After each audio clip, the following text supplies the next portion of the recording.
Yeah, this video is kind of happening. I'm pretty sure I say that at the start of every video, so why don't I just make that my new intro? Hello internet, my name's Tom, this video is happening, and you've read the title. This video is going to be a little bit different. I am not bringing you any bookish content today, and I have taken a bit of a hiatus from bookish content for now, and I've taken a bit of a social media hiatus, as you may or may not have noticed. But as June, also known as Pride Month, is coming to a close, I thought it would be a great opportunity to finally tell my story. And in order to explain why it was so confusing, so conflicting, and why it took 6 years of questioning and 20 years of my life to come to the identity that I now recognise as, which is both gay and demisexual, I have to tell two stories. One, how I realised I was gay, and two, how I realised I was demisexual. And both of these stories overlap in ways that I'm still trying to make sense of in my head, but I'm at a place now where I think I can articulate why I made some of the decisions that I did, why I identified as some of the things that maybe I didn't, and I can just tell my story in a way that makes sense to me and hopefully will bring comfort to anyone out there who is struggling with their sexuality, with where they stand on the LGBTQIAP+ spectrum or the asexual spectrum. I got ya. So in order to begin my story, I've got to take it back to the first time I heard the word gay. I was in junior school, so year 3 to year 6. I would have been in year 3 when I first heard this word. I'm not quite sure what year 3 is in the American education system, but it's around grade 2, maybe. I'm not too sure. Don't quote me on that, but I think it's 2nd grade. Another thing you should know is that I was in the same school throughout the entirety of my 14-year education, and from year 3 up until the end of 6th form, I was in an all-boys school. It was only boys, it was a private school, it wasn't a boarding school, I came home and all that, but it was just... You can see where this is going. But in year 3 was when I heard the word gay for the first time, and it was directed at me. And when they explained to me what being gay means, they just simply explained it as that I like to kiss boys, and that is a bad thing. I wasn't exposed to the concept of homosexuality at home, not necessarily because my parents were against it or in any way opposed to the idea, but because it just wasn't something they spoke about, and especially when I was so young, when I was 7. So I learned about homosexuality through being called gay, being teased, and being bullied with it, the word gay being used as a derogatory term, and it being directed at me because I wasn't like the other boys. I was not into my football, I liked being on my own, I liked going off and doing my own things, I liked being weird, I liked being artsy, I liked listening to music, and I liked a lot of things that the other boys didn't see as normal. And in a boys' school, especially around the junior years, anything that doesn't conform is seen as bad, is seen as crap, and all of that is also categorised under the term gay. Gay in a boys' school just means bad. So therefore, without really realising it, I grew up believing that homosexuality was bad. I was only 7 or 8, so obviously I have to cut myself some slack for believing that. It wasn't like I knew back then, like I didn't know how I felt towards girls or boys or anyone at that point. It was a little bit too early for Tom to be coming to any conclusions about his sexuality at the age of 8, but yeah, it gave me pretty negative connotations about what it meant to be gay. And even though it's abuse that does seem quite innocent from like an adult's perspective, like, oh, they'll grow out of it, it's just like something funny they do, it wasn't funny to me, because it did get quite intense. There was this really quite stupid game that a lot of the younger kids used to play in an attempt to pick on me. In the school playground, there was this great big art project that we all worked on, an art club, and we all signed our names around the edge of it. My name was there, and when they hung it up, a really quite nasty game started going around the playgrounds, particularly among the younger kids who clearly must have felt powerful picking on the softy older lad. They came up with this game where if they touched the name, they have the gay disease, and then it's like, tag, you now have the gay disease, tag, have the gay disease, Tom has given you the gay disease. This game went on for years. Even after I left that junior school and into senior school, they were still playing this game, and it wasn't until I left the place did I finally tell a teacher about what had been happening and what was still happening, and they took it down. By this point, I was 12 and was just so over it, and I just didn't... It really hurt. I just felt so inferior, and back then I wanted nothing more than to fit in and be like everyone else. I hadn't been diagnosed with Asperger's at the time, and I certainly didn't know I was gay or demisexual at the time, but I just wanted to be normal, I really did. But fast forward a bit, I'm 12 now, 13, 14, I'm starting to get the puberty things happening all around here. It was when I was 14 that I finally turn around and say to myself, could you possibly be gay? I dismissed this question immediately. I immediately started trying so hard to run away from this fact. I was a laughingstock in junior school, and I was a laughingstock again in senior school in year 9, aged 14. I still had the term gay being thrown at me in a derogatory way, and I knew that if I came out as gay, it would be open season. I would have no masculine credibility to hide behind in their eyes, and it wouldn't be fun. So coming out as gay and being associated with that word in a way that meant I could never ever escape it was absolutely out of the question for me at this point. But I did do something that kind of helped me on the way to accepting that side of myself. I managed to convince myself for a good 4 or 5 years that I was bisexual. To this day, I can't really tell you how I managed to convince myself I was bisexual, how I managed to tell myself that I found women sexually attractive, which really, I never did. But somehow I managed it. I genuinely cannot tell you how I did. I'm still trying to work that out, but I can definitely tell you why I did. As I said, growing up, the word gay had so many negative connotations. It meant that I had no credibility as a man and had no credibility being in that school, and it just meant I had no place with anyone. And it was because within the term bisexual, there was still something for me to hang on to. The word gay terrified me, not just because of what it meant and how it meant I was different, but also what it meant to the people around me. To them, it meant bad. It meant out of the ordinary. It meant effeminate. It meant all of these things that are just disgusted by the masculine. But what masculinity has no problem with is guys liking girls. And so ultimately, I convinced myself I was bisexual, told myself I was bisexual, and came out for the first time as bisexual because I wanted to hang on to some masculine credibility. Because I do identify as a man, I use he, him pronouns, and I'm comfortable with masculinity. I think masculinity is in need of some serious fucking redefinition, but that's for a whole other video. But a part of me still really wanted to fit in with the other guys at my school, and I still really wanted that masculine credibility and, to still have that place among my peers. But what ultimately prompted the first time I came out was when I got the lead role of the MC in a production of Cabaret at my school. I was 17 at the time. It was a once-in-a-lifetime opportunity to play this character. I was not playing as a holdback, and if you have seen the way this character dresses, well, people were gonna ask questions. Even if I was straighter than Trump fucking Tower, I still would have expected people to ask questions after I dressed like this and cavorted around the stage, doing line dancing and smacking girls' asses and smacking boys' asses and sitting on boys' laps, stroking their faces. Like, it was a hella queer time, okay? I had the time of my life. But I used what I planned to do as a catalyst for me to come out to my family and my close friends. So on November 11th, 2015, after rehearsal, as we were just driving out, I told my dad that I thought I was bisexual. I told my dad first because out of all my family, I knew he would be the one who would question it the least, because when I was diagnosed with Asperger's, he found that change really hard to deal with, and he tried to deny it for a while, but eventually he came through, and he's my biggest supporter now, and I love him so much. And I knew he would make the biggest deal out of my coming out, so I thought, get the worst out of the way. He was skeptical, as I knew he'd be, but ultimately he said what I knew he would always say: I just want you to be happy. And that was definitely the common theme among everyone I told, because I told my brother and he wasn't surprised, but he just wanted me to be happy. And then I told my mum. Even though me coming out as bisexual is something that I don't stand by anymore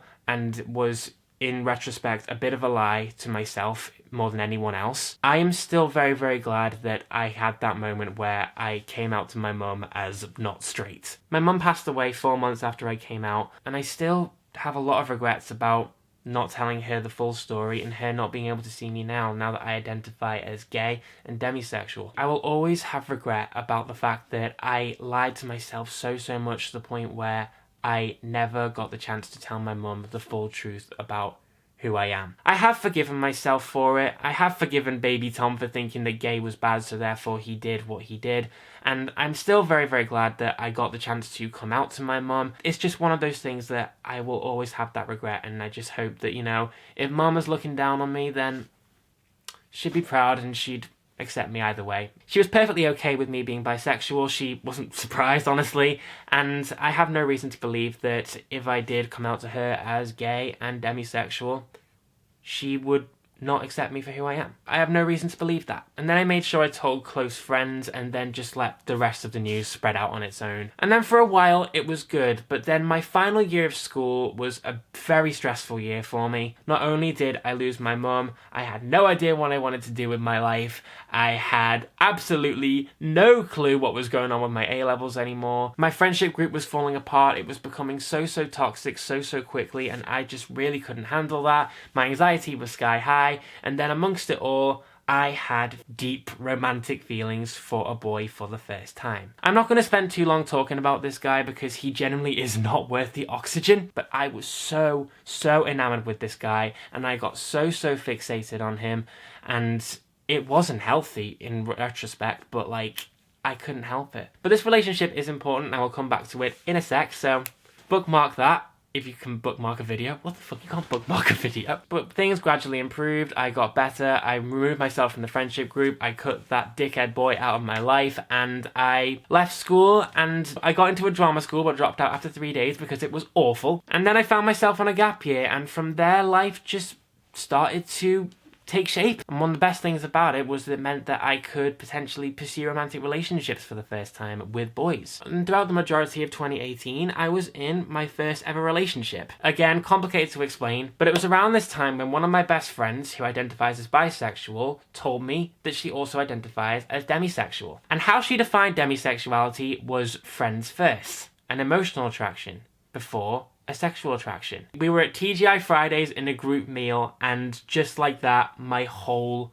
life changed. For those of you who aren't aware of the asexual spectrum or haven't heard of this term before, demisexuality is on the asexual spectrum, of course, and essentially people who are demisexual experience an emotional connection or an emotional bond with someone first before they feel any kind of sexual attraction towards that person. So I can look at a boy who might be conventionally attractive, dark hair, gorgeous deep eyes, big body, big arms, abs, chest muscles, all buff and all macho. That might be enough to make some people hot and bothered, but for me, it will never be. In order for me to be sexually attracted to that body, I have to be emotionally attracted to that person. So for example, if I wanted to find a celebrity hot, so say like Shawn Mendes, say Steve Grant, say Tom Holland, if I want to find these people hot because physically they are everything I could want, I have to invent stuff up about them in order for me to feel emotionally connected to them in some way. So it would be an act of me looking at them,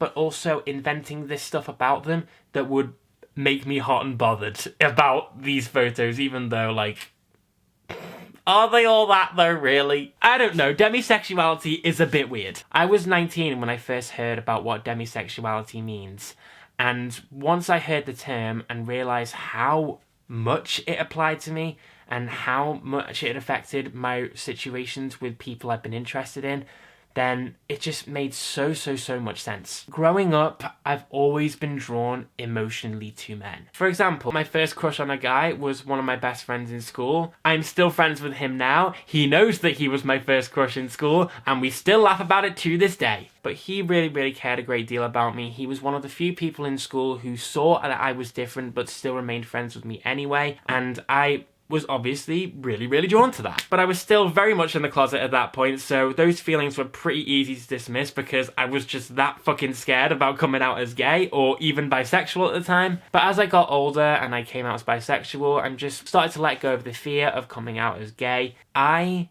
had a very intense emotional connection with someone. This was the first guy I was talking to you about earlier who was a dick around the time my mum died. I'd been friends with this guy for quite some time, like we'd always had each other's back and stuff like that, but I can tell you the exact moment where my really strong and intense feelings for this guy that I carried for well over a year stemmed from. The exact moment. I won't go into too many details, but it was a very personal experience that he didn't tell many people about at the time, and I felt really close to him as a result, and he obviously felt really close to me and really trusted me if he felt comfortable telling me some of the things that he did that night. In retrospect, that was the first time I felt that emotional connection, and it was the first time that emotional connection was pushing me for something more than just friends. And it was an angsty time, but I went full speed ahead with that idea. And since then, I have been in a relationship, and I have had other crushes, and I have had other experiences where someone will open up to me, then all of a sudden I'd find myself feeling very emotionally drawn to them in ways that go beyond just friends. But this is the awkward dilemma which any person who identifies as demisexual will find themselves grappling with. What do we define as an emotional connection for us? It is still very hard for me to say, but one surefire way that I have found that I become very emotionally connected to another man is if I see them be vulnerable. If they are my friends, if I have a good time with them, I have a laugh with them, then that's great. But I think what I find really just alluring about a man is when he is unafraid to be vulnerable with me, when he's okay to cry in front of me, and when he's okay to trust me with secrets or anecdotes or experiences that he might not necessarily be the most comfortable talking about, but for whatever reason he is with me. That is not me saying that every time a guy cries in front of me I'm immediately in love with them. That's not what I'm saying, but essentially when that happens, that's usually where strong feelings do sometimes stem from for me. And actually, that has happened. Most of the time I have developed feelings for another man. And that is simply because I am a very emotional person. When I was little, I would cry at the drop of a hat.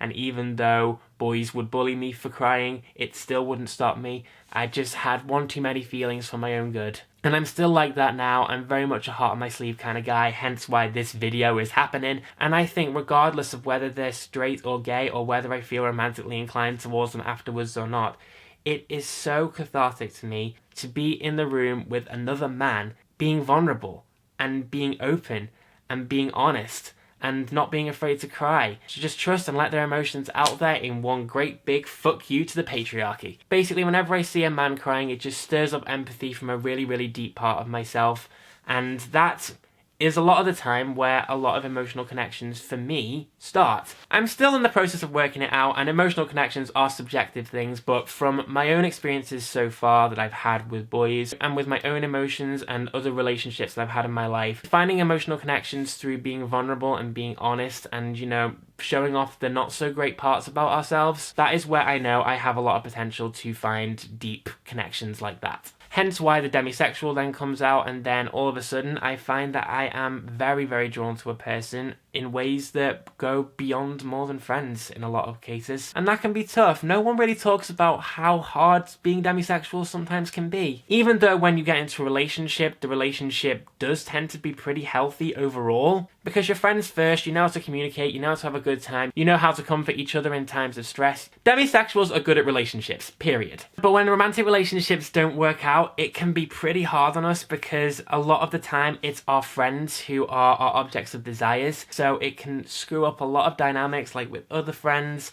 and just it can be so hard to deal with, because we have to fight to keep them as friends, as well as fighting our own desire to be with them if the feelings aren't requited. And it's horrible. Been there, done that, bought several t-shirts, and it was never a fun time. But demisexuality aside, I've now come to terms that I am demisexual, as well as the fact that I am gay.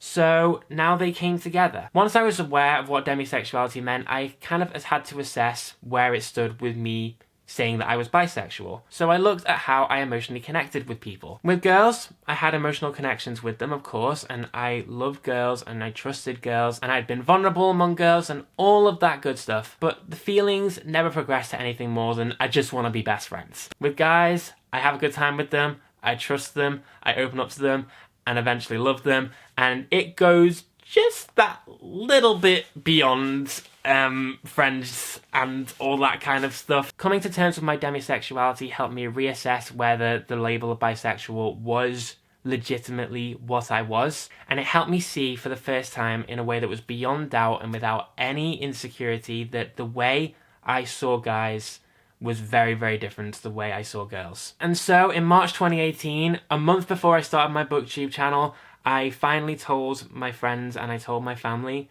that I'm gay and that I am demisexual. So I am a demi-homosexual.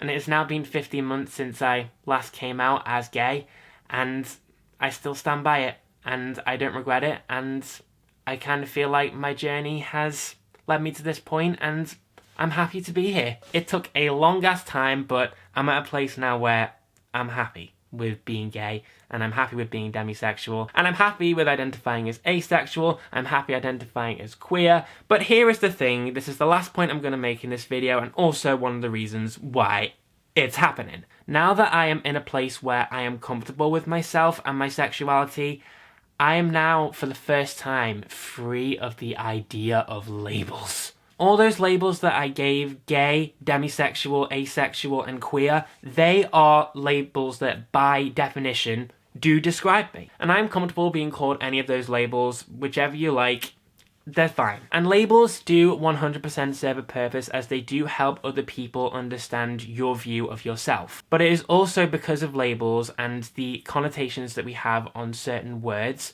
that is the reason why I stayed in the closet for so long, and why I was so confused for 6 years of my life. The one thing that kept me in the closet was the fear of the word gay itself, and all the connotations that I'd been grown up thinking came with it. Single words can hold so much weight and so many connotations to every person out there. So when we're questioning our sexuality, words like this, they are terrifying.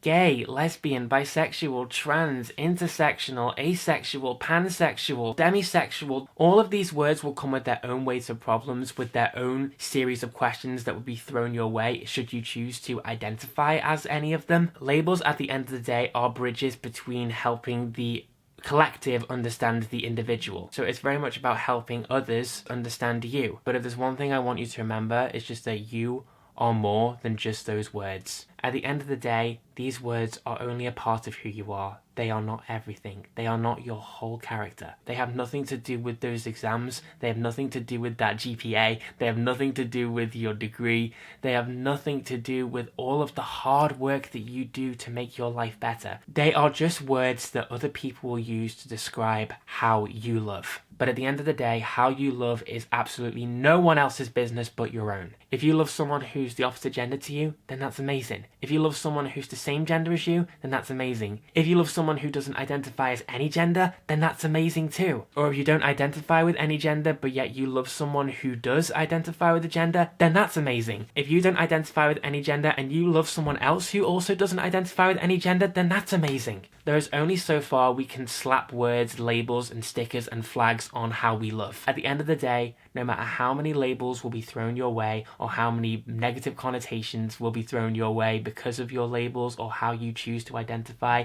if you identify at all, love is an individual practice, and only you can decide what's right for you. My name's Tom. I identify as gay, I identify as demisexual, I identify as asexual, and I identify as queer. Those are terms that I am comfortable with, but even someone who loves in the exact same way as I do and might identify in a very similar way might not be comfortable with being referred to as these labels. At the end of the day, when it comes to questioning your own sexuality and how you yourself love, labels are irrelevant. Just know that no matter who you love or how you love, if you've experienced love at all, that it's okay, and that you still matter so much. If there is anyone out there who is struggling to come to terms with their sexuality and what it means for them, you have got this. You just have to have enough courage and enough openness in order to let love win. Please remember that your love, no matter what shape it comes in, is the most precious currency you can offer another person,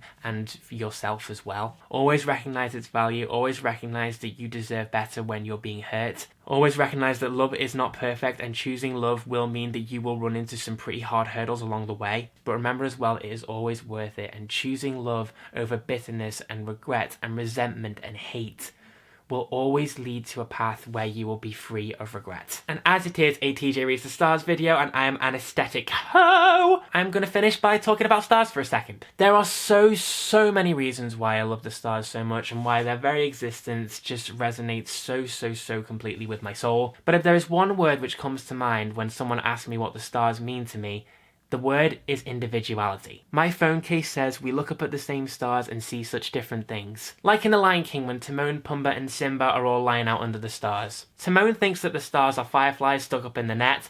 Pumbaa believes what they actually are, balls of gas burning millions of light years away. And then Simba looking up believing they're the great kings of the past. And what we have as a result are three very different perspectives, but each one still beautiful. And I think more than anything, stars represent that individuality. Just like the stars that we see in the sky, they are made up of different lights, they are from a different time, they are different sizes, different shapes, different clusters, and they see the universe in a different way than we are able to. But the same principle applies to every single human that is born on this planet. A new life, new interests, a new perspective on life, and a whole new way of looking at things. Stars are people and people are stars, and it is our individuality as humans that makes us so beautiful and makes these discussions so worth having. And if you are feeling like you don't matter, just look up. Look at those stars and you will see that you are unique in this life and in this universe. No matter who you are, where you're from, or how you love, you deserve to be here, and this world deserves to be brightened by your beautiful and unique perspective. You have always mattered here, you still matter here, and you always will. Just keep hope, keep your heart open, and always be brave enough to choose love. Because when you choose love, you will win. Always. And my battery's about to die, so that is it for this little coming out story video. I really hope you enjoyed. Please let me know down in the comments how your Pride Month has been. How do you choose to identify? Tell me about your relationships with labels if you are on the LGBTQIAP+ spectrum or the asexual spectrum. Let me know and we'll have a little debate down there. I would absolutely love to discuss labels and your own coming out stories if you're comfortable sharing them down below. I would love to hear some of your stories. On this video especially, I will make special efforts to respond to every comment I get, and I really hope that people will feel safe here and feel understood here. And just to remind you again, yes, this is a booktube channel, but it is a channel where I will want everyone who comes here to have a safe place where they feel seen, where they feel understood, and where they can always come back knowing that they matter. To me and to everyone watching, I love you, we love you, you're incredible. Please be sure to give this video a wonderful little like and subscribe if you haven't already, and press that wonderful little bell icon so you can be notified as to when I upload all the new videos. And if you'd like to follow me on any of my social media, Instagram, Twitter or Goodreads, then all my links are down there in the description. But thank you so much for watching. I hope you've had an amazing Pride Month. I love you all so much. My name's Tom, this is TJ Reads the Stars, and I'll see you very soon.